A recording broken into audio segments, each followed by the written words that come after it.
নমস্কার, শুভ সন্ধ্যা।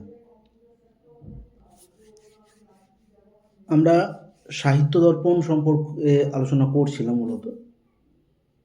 আজকে নবম এবং দশম পরিচ্ছদ সম্পর্কে আলোচনা করব।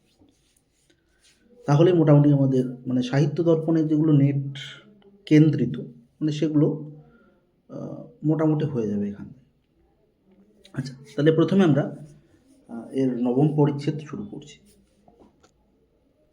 দেখুন, প্রথমে কি রয়েছে? পদ সংঘটনা रीति रीतिरंग সংস্থা বিশেষ। কি বলছে?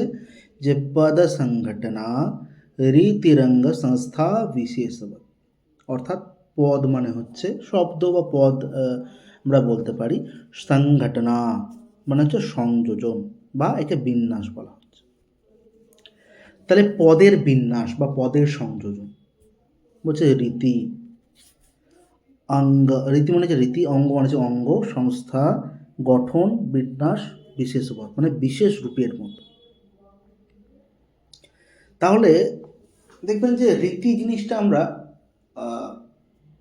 কাব্যেও বলা হয়, কাব্যেও রীতিকে বিভিন্ন রকমভাবে দেখানো হয়। যেমন বলা হয় রীতির আত্মা কাব্যস্য, আত্মার যে কি বলবো, রীতির আত্মা। দেখুন, যে রীতি হচ্ছে আত্মা কাব্যের। একটা কাব্যের যদি থাকে, সে কাব্যটাকে বাঁচিয়ে রাখতে হয়, তাহলে সেটাকে কি বলা হয়?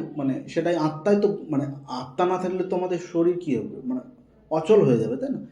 সেরকম হচ্ছে যে কাব্যে যদি রীতি না থাকে, তাহলে সেগুলো কিন্তু আপনার কিন্তু সে কাব্যের কোনো শুধু দেহ পড়ে থাকবে, আত্মা ভেতরে কিন্তু কোনো আত্মা থাকবে না।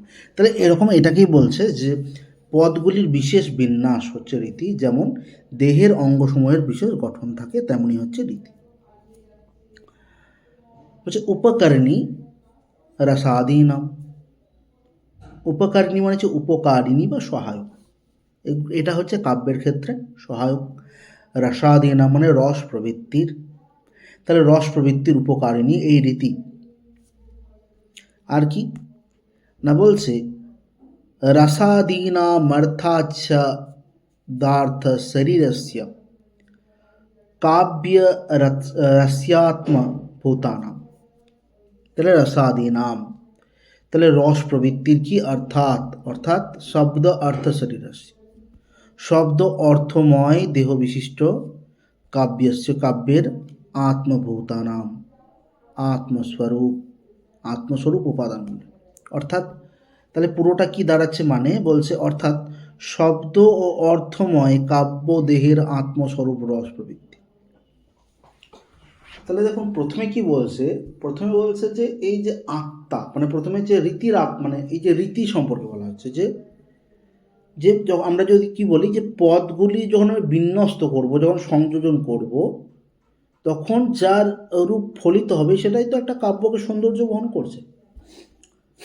আমি ধরুন একটা রীতি, আমরা যদি রীতি তো পড়েছি, আমরা যদি বলি গৌড়ীয় রীতি, একটা রীতি আছে। তো এই গৌড়ীয় রীতিটা কীরকম? একটা পাঞ্চালী রীতি আছে, তাই না? তো এগুলো রীতি, এগুলো বিশেষ কিছু ভূমিকা থাকে, কিছু বৈশিষ্ট্য থাকে সেই রচনার মধ্যে। সেই কি বলবো, সেই বৈশিষ্ট্য ভেদেই সেটাকে এটা রচিত বা সে কাব্যটা হচ্ছে। তো সেই যে সংযোজন, সেটা আমরা আগে পড়লাম। এবং দেখুন পরেও কি বলছে যে রস প্রবৃত্তির উপকারী। তাহলে এই যে দেখুন, একটা শব্দ একটা রস কখন প্রাধান্য পাবে? আপনার মধ্যে শৃঙ্গার বলুন, আপনার মধ্যে বীর বলুন, যে কোনো রস হতে পারে, সেটা কীভাবে প্রকাশ পাবে যদি সেখানে শব্দই না থাকে এবং যদি অর্থই না বহন করে? তাহলে কী করে হবে? আমি বলছি ঠিক আছে, আমি যে কোনো একটা কথা বলে দিলাম, তাহলে সেটার হয়তো তখন কোনো মানেই নেই, কিন্তু আমি ফিলিংসটা সেইভাবে বলছি, আমি বলার ধরনটা সেভাবে বলছি, সেটা কি কোনো কার্যকরী হবে? সেটা কিন্তু কোনো কার্যকরী হবে। তাই বলা হচ্ছে যে এই যে রীতি বলুন, সেই রীতির মধ্যে শব্দ থাকতে হবে এবং অর্থ থাকতে হবে, সেই বিশেষটাকে তারপরে আপনি কীভাবে প্রয়োগ করছেন সেইভাবেই কী হচ্ছে, একটা কাব্যের যে রসিকতা বা মাদকতা, সেটা কিন্তু ফুটে ওঠে সব। তাহলে বলছে দেখুন, অর্থাৎ শব্দ অর্থময় কাব্যদের আত্মস্বরূপ রস প্রবৃত্তি। আর কি বলছে যে সা পুনঃ স্বাচ্য চতুর্বিধ, মানে সা সেই মানে সা বলতে কা, সা বলতে রীতি। এবার রীতি সম্পর্কে বলছে, দেখুন রীতি হচ্ছে 4 প্রকার। আমি যে রীতিগুলো বলছিলাম সেই রীতিগুলোর সম্পর্কে দেখুন একটু বলা হচ্ছে। তাহলে বলছে সেই রীতি হচ্ছে 4 প্রকার। কি কি রীতি না, বলছে বৈদর্ভী চ, গৌরী চ, পাঞ্চালী আর লাটিকা। দেখুন লাটিকাতা মানে পাঞ্চালী লাটিকা তথা রয়েছে, মানে মূলত দেখবেন যে এই বৈদর্ভী রীতি, পাঞ্চালী রীতি এইগুলো বেশিরভাগ কাব্যে কিন্তু থাকে। আর পরীক্ষার সময় প্রশ্নও জিজ্ঞাসা করা হয় যে আপনাকে ধরুন বলে দিল যে কিরাতার্জুনীয়, এর মধ্যে কি রীতি বর্তমান, তাই না? বা বলে দিল আপনার কাদম্বরী, এর মধ্যে এটার মধ্যে কি রীতি বর্তমান, এইভাবে কিন্তু প্রশ্নগুলো হয়। তো সেইভাবে আমাদেরকে জানতে হবে। তাহলে দেখুন যেটা পড়ছিলাম, তাহলে আমরা পড়ছিলাম রীতি পড়ছিলাম। তাহলে রীতি হচ্ছে কি 4 প্রকার। কি কি আমরা পেলাম, তাহলে একটা হচ্ছে বৈদর্ভী পেলাম, অথবা আবার কি হচ্ছে গৌরী পেলাম, পাঞ্চালী পেলাম আর রাটি। তাহলে 4টে আমরা রীতি পেলাম। তাহলে এটা নিশ্চয়ই ভুলবো না আমরা যে 4 প্রকার রীতি। তাহলে যদি প্রশ্ন হয় যে রীতি কয় প্রকার এবং সেগুলো কি কি, তাহলে বলবো যে 4 প্রকার। সেগুলো কি, একটা হচ্ছে বৈদর্ভী, একটা হচ্ছে গৌরী, একটা হচ্ছে পাঞ্চালী আর একটা হচ্ছে লাটিকা। ঠিক আছে, এবার দেখো কি বলছে। বলছে মাধুর্য ব্যঞ্জকই বর্ণই রচনা ললিতাত্মকা। তাহলে মাধুর্য মানে হচ্ছে মাধুর্যতা, মধুরতা। ব্যঞ্জকই মানে ব্যঞ্জক মানে হচ্ছে প্রকাশকারী। বর্ণই বর্ণের দ্বারা, রচনা হচ্ছে ললিতাত্মিকা, কোমল স্বভাব বিশিষ্ট। তাহলে সহজ কথায় বলছে যে মাধুর্য প্রকাশকারী বর্ণ দ্বারা গঠিত কোমল প্রকৃতির রচনা। তাহলে এখানে দেখুন একটা রচনা সে সম্পর্কে বলা হচ্ছে। কি রচনা না, বলছে এটা মাধুর্যপূর্ণ, আপনার মধ্যে সের মধ্যে মাদকতা মানে সেই মাধুর্যতা রয়েছে। দেখুন আমি একটা লাইন তো বিভিন্নভাবে বলতে পারি, মানে আমরা যে কোনো লাইন বিভিন্নভাবে বলতে পারি, তাই না? মানে সেটা ভালোভাবেও বলতে পারি, আবার একটু রূঢ়ভাবেও বলতে পারি। তার যে প্রয়োগ বিধি, সে প্রয়োগ বিধিটা কেমন হবে তার উপরে কিন্তু অনেক কিছু নির্ভর করছে। সেটা ধরুন মানে আমি যদি উদাহরণের দিকেও যাই, ঠিক আছে, উদাহরণের দিকে আমি একটা শ্লোক বলছি, তাহলে এর মধ্যে মাধুর্যতা প্রকাশিত পাচ্ছে না পাচ্ছে না সেটা আমাদেরকে বুঝতে হবে। এবং এটাই নয় যে সেই শ্লোকটা মাধুর্যপূর্ণ নয় তা আমি মাধুর্য করে বলছি, সেটা নয়। কিন্তু আমি ধরুন একটা যে কোনো একটা শ্লোক নিচ্ছি, বলার চেষ্টা করছি। ধরুন আমি বলছি যে কিয়চ্চিরং ব্রাহ্মসি গৌরী বিদ্যতে মমাপি পূর্বাশ্রম সঞ্চিতং তপঃ তদ তদর তদর্ধভাগেন লভস্য কাঙ্ক্ষিতং বরম তমিচ্ছামি চ সাধু বিদিত। তার একটা রূঢ় প্রকৃতির ভাবে বলল। এই শ্লোকটাকে আমি যদি বলি কিয়চ্চিরং শ্রাম্যতি গৌরী মমাপি পূর্বাশ্রম সঞ্চিতং তপঃ তমর্ধভাগেন লভস্ব কাঙ্ক্ষিতং বরং তমিচ্ছামি চ সাধু বেদিত। তাহলে সের মধ্যে কি হয় যে একটা মাদকতা তৈরি হয়, একটা মাধুর্যতা তৈরি হয়। তো সেটাই বলছে যে মাধুর্য প্রকাশকারী যে গ্রন্থটা আমরা পড়ব, যেটার মধ্যে মধুরতা রয়েছে, সেটা কি মাধুর্য প্রকাশকারী। কেটে হচ্ছে সেগুলো দেখুন একটা বর্ণ, মানে বর্ণ দিয়েই তো সে পদ গঠিত হচ্ছে, পদ দিয়েই সেটা একটা বাক্য গঠিত হচ্ছে। তাই বলছে সেই বর্ণের দ্বারা গঠিত কোমল প্রকৃতির যে রচনা। আর কি বলছে অবৃত্তিহি অল্পবৃত্তি বা বৈদর্ভী রীতিনিষেধ। তাহলে বলছে যেটা অবৃত্তি, বৃত্তি কথার অর্থ কেন সমাসকে বলা হচ্ছে, তাহলে সমাসবিহীন বলছে, সমাসহীন। অবৃত্তি মানে সমাসহীন, অল্পবৃত্তি। তাহলে দেখুন বৃত্তি মানে আমরা সমাস পেয়েছি, তাহলে অল্পবৃত্তি মানে হচ্ছে অল্প সমাসযুক্ত বা স্বল্প সমাসযুক্ত। তাহলে যেখানে কি থাকবে, অল্প সমাসযুক্ত থাকবে। আর কি সমাসহীন, তাহলে সমাস থাকবে না, তাই বলছে। তাহলে কি বলছে যে একটা হচ্ছে সমাসহীন, আবার অপর দিকে বলছে না সমাস অল্প। আর কি বলছে বা অথবা বৈদর্ভী রীতি এসিয়াতে বলা হয়, গণ্য হয়। তাহলে কি বলছে বৈদর্ভ রীতি কাকে বলা হয় সেটা বলছে। দেখুন আমরা রীতি প্রথমত পড়লাম, তাহলে রীতি কয় প্রকার, আমরা কিন্তু 4 প্রকার রীতিকে দেখেছি। তার মধ্যে প্রথম যে রীতি সেটা আমরা পড়ছি কি বৈদর্ভী রীতি। তাহলে বৈধরীতি কীরকম হয় বলছে, দেখুন যে রচনাতে কি থাকবে, যে একটা রচনা যদি করা হয় সে রচনার মধ্যে সমাসহীন, মানে হয় সমাস থাকবেই না, না হলে কী হবে, যদি থাকে খুব অল্প পরিমাণে থাকবে, সেই রচনাকে তাহলে কী ধরনের বলবো, যে বৈধরীতি। তাহলে আপনাদেরকে প্রশ্ন হতেই পারে যে স্বল্প সমাসযুক্ত বা সমাসহীন রচনাকে কোন রীতি বলা হয়, বৈদর্ভী রীতি, পাঞ্চালী রীতি, না গৌরী রীতি, লাটি রীতি, এরকম তো আপনাদেরকে কিন্তু অপশান দিয়ে দেবে, তখন এখানে কিন্তু বলতে হবে কি, যেখানে হচ্ছে বৈদর্ভী রীতি। তাহলে আমরা পেলাম কি, বৈদর্ভী রীতি। তাহলে বৈদর্ভী রীতি কি, যেটা হচ্ছে সমাসহীন, সমাস থাকছে না বা অল্প সমাসযুক্ত থাকছে, সেটা হচ্ছে কি বৈদর্ভী রীতি। পরেরটা বলছে ওজ প্রকাশকৈঃ বর্ণৈঃ বন্ধঃ আড়ম্বরঃ পুনঃ। কি বলা হচ্ছে, ওজঃ প্রকাশকৈঃ বর্ণৈঃ বন্ধঃ আড়ম্বরঃ পুনঃ। অর্থাৎ ওজো, ওজো মানে হচ্ছে ওজো গুণ, ঠিক আছে। দেখুন গুণ সম্পর্কে আমি পড়িয়েছি কিন্তু, যে ওজো গুণটা কি আমি সেটা পড়িয়েছি আগে। তো এখানে বলছে প্রকাশকাই, প্রকাশ মানে প্রকাশকারী, মানে যেখানে ওজো গুণ প্রকাশিত হবে। বর্ণাই বর্ণের দ্বারা, বন্ধ গঠন, আড়ম্বর মানে হচ্ছে আড়ম্বরপূর্ণ, পুনঃ মানে হচ্ছে আবার। তাহলে পুরোটা কি বলছে, বলছে ওজো গুণ প্রকাশকারী, বর্ণ দ্বারা গঠিত, আড়ম্বরপূর্ণ রচনা। তাহলে সমাস বহুলা গৌরী, তাহলে এই যে সমাস অধিক, বহুলা মানে বহুল মানে বেশি, অত্যাধিক মানে বেশি আর কি, সেটা হচ্ছে কি গৌরী রীতি। তাহলে আমরা প্রথমত দেখুন দেখলাম একদিকে গৌর মানে যখন বৈদর্ভী রীতি পড়লাম, সেখানে দেখলাম কি সমাসহীন, যেখানে সমাস থাকবে না, বা যদিও থাকে সে সমাসটা খুব স্বল্প পরিমাণে থাকবে। তাহলে যখন কোনো রচনা যখন স্বল্প সমাসযুক্ত হবে, তখন সেটাকে আমরা কি বলবো, সেটাকে আমরা বলতে পারি যে বৈদর্ভী রীতি। আর দেখুন এখানে গৌরী রীতি কি বলছে, গৌরী রীতি বলা হচ্ছে দেখুন বলছে যে ওজো, যেটা হচ্ছে ওজোগুণ প্রকাশকারী, ওজোগুণের প্রকাশ করবে, বর্ণের দ্বারা কি করবে, তাহলে ওজোগুণ প্রকাশ করবে, আর বর্ণের দ্বারা গঠন আড়ম্বরপূর্ণ হবে, আর কি হচ্ছে তাহলে আর কি হচ্ছে মানে সমাস বহুল থাকবে। তাহলে যেটা হচ্ছে সমাসযুক্ত পদ, বেশি সমাস থাকবে, সেটাকে আমরা কি বলবো, গৌরী রীতি।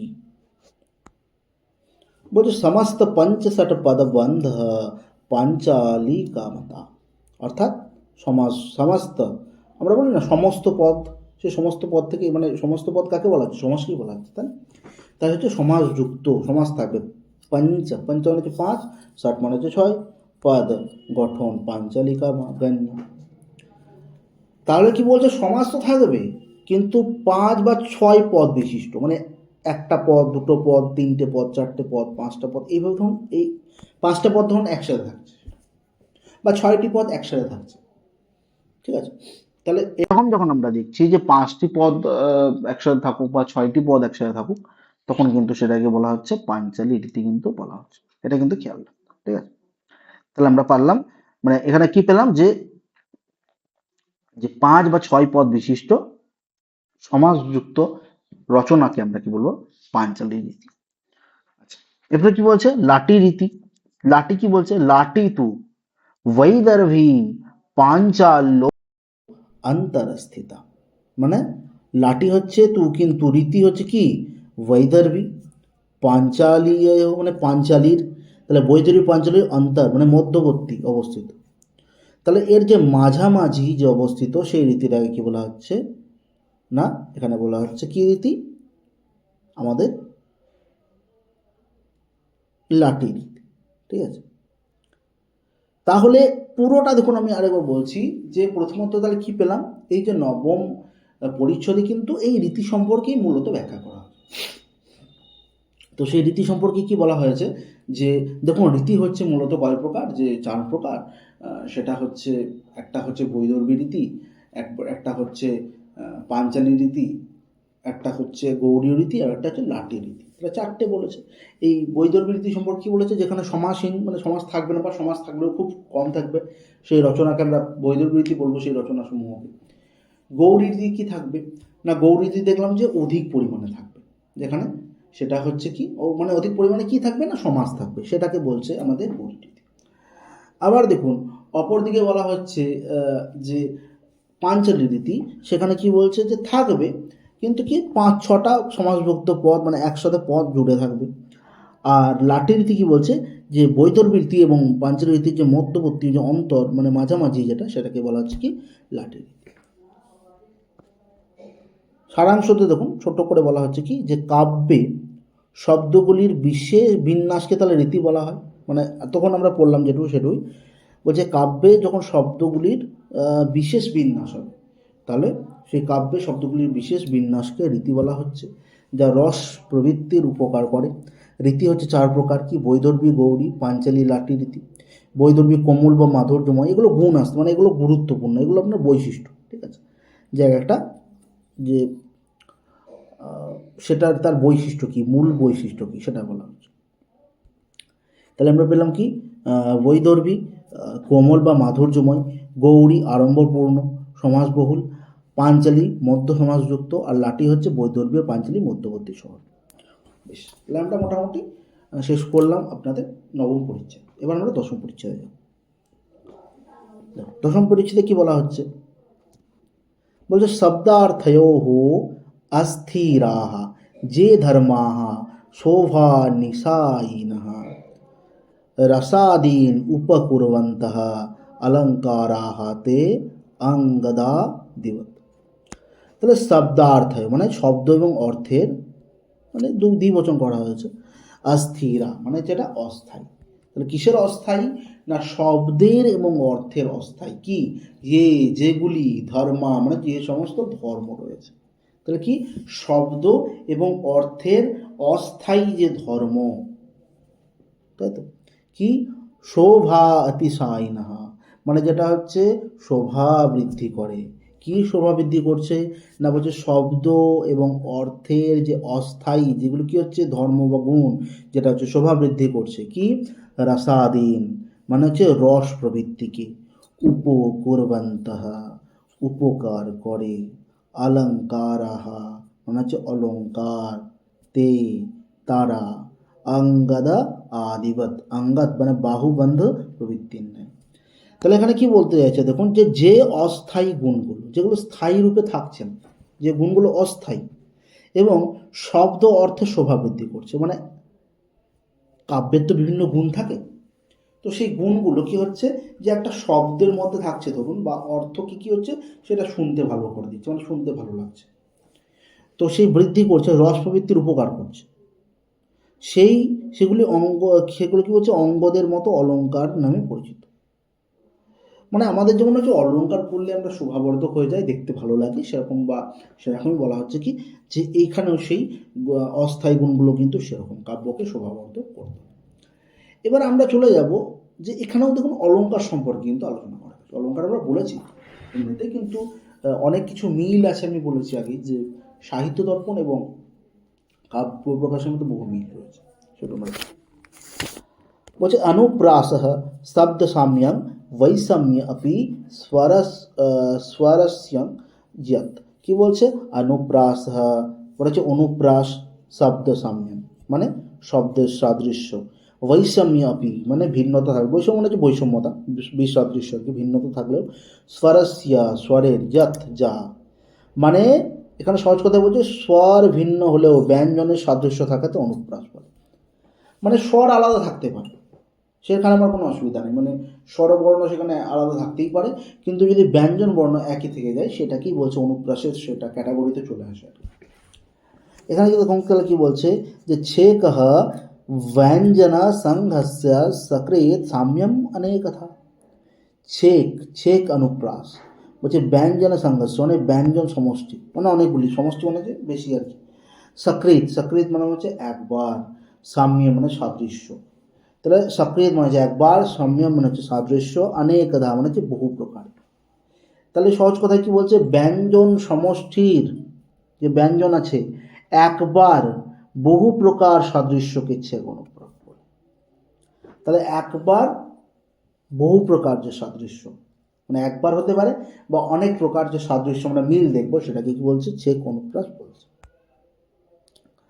আচ্ছা, এবার দেখুন কি বলছে, বলছে অনেকস্য একধা সাম্যম असकृत वा अपि अनेकधा। একস্য সকৃত বি এস বৃত্তানুপ্রাস উচ্যতে। তাহলে এই যে অনুপ্রাসের তো ভাগ এগুলো, সেই ভাগগুলো সম্পর্কে বলছে। তাহলে আমরা প্রথমে বললাম ছেকানুপ্রাস, এবার আমরা কি পাবো বৃত্তানুপ্রাস।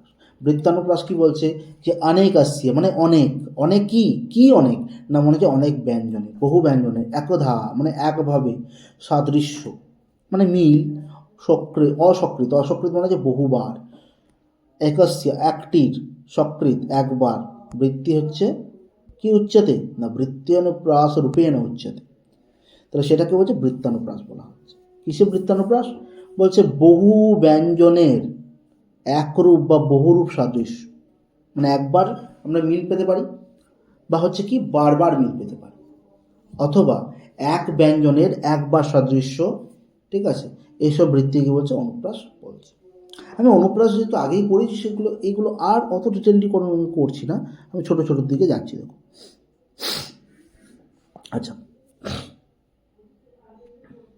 এরপরে দেখুন পরের যে, এবার দেখুন আমি যে একটা জিনিস বলছি, আমি উদাহরণগুলো আগে দিয়েছি যদিও, যে আমরা যদি বলি কনক কনক, মানে আমি শব্দ কথা বলছি, তাহলে ক ক মিলে যাচ্ছে, বা খালি খালি এরকম কিছু বললো, তো এইভাবে খ খ মিলে যাচ্ছে, তাহলে আমরা দেখে বুঝতে পারছি ব্যঞ্জন সেগুলো হচ্ছে অনুপ্রাসেরই কিন্তু অন্তর্ভুক্তি হচ্ছে। ঠিক আছে, মানে একটা বর্ণ আর কি, মানে ক মিলছে, মানে পুরো সব পদটা নয়, মানে ক খ এরকম মিলে যাচ্ছে, কারণ পুরো পদ মিললেও সেখানে কিছু বৈসাদৃশ্য হয়েছে, কারণ যমকের অন্তর্ভুক্ত হয়ে যায় সেগুলো। ঠিক আছে, তো সেগুলো দেখুন এখানে কি বলা হচ্ছে, বলছে সত্যার্থে পৃথগर्थायाः स्वरव्यञ्जनसंहतेः क्रमेण तेनैव आकृति आवृत्तिजमकं विनिगदयते।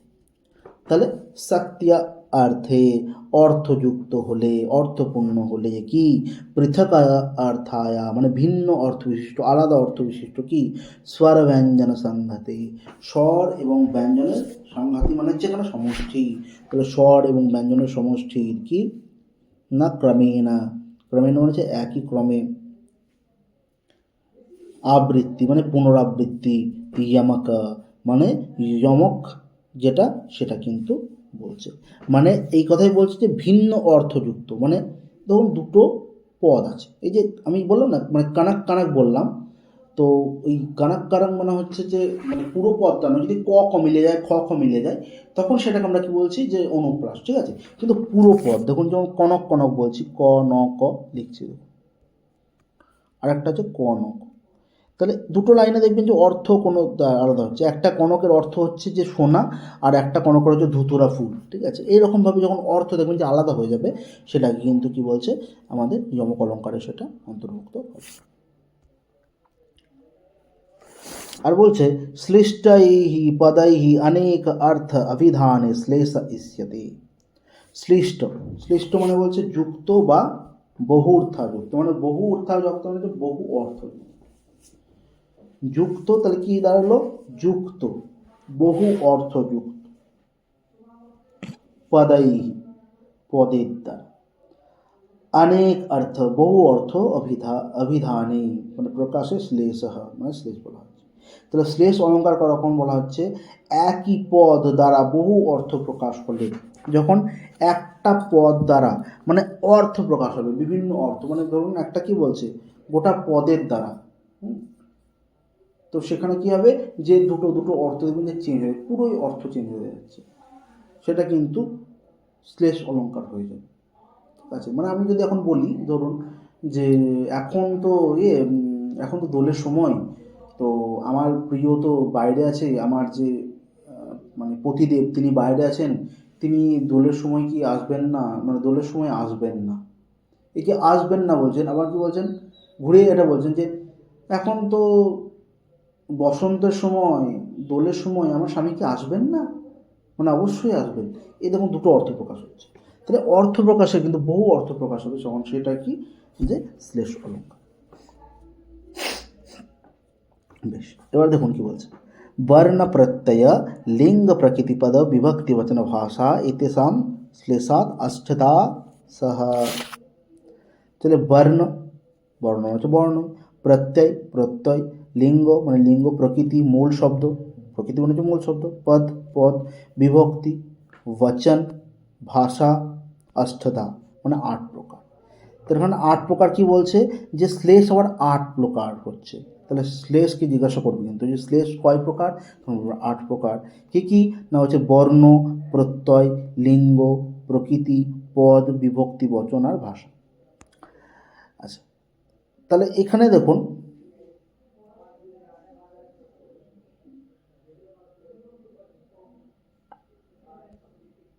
একটা শ্লোকের ভাবানুবাদ দেওয়া হয়েছে। দেখুন একটু জাস্ট ভাবানুবাদটা রেখেছি, ঠিক আছে, মানে মূল অর্থটা রেখেছি, শ্লোকটা এখানে ইনক্লুড করা হয়নি, কারণ দেখুন ওইভাবে কমন কিছু আমাদের আসে না, খুব কমই কমন আসে, সেটা জাস্ট মানেটা বলি।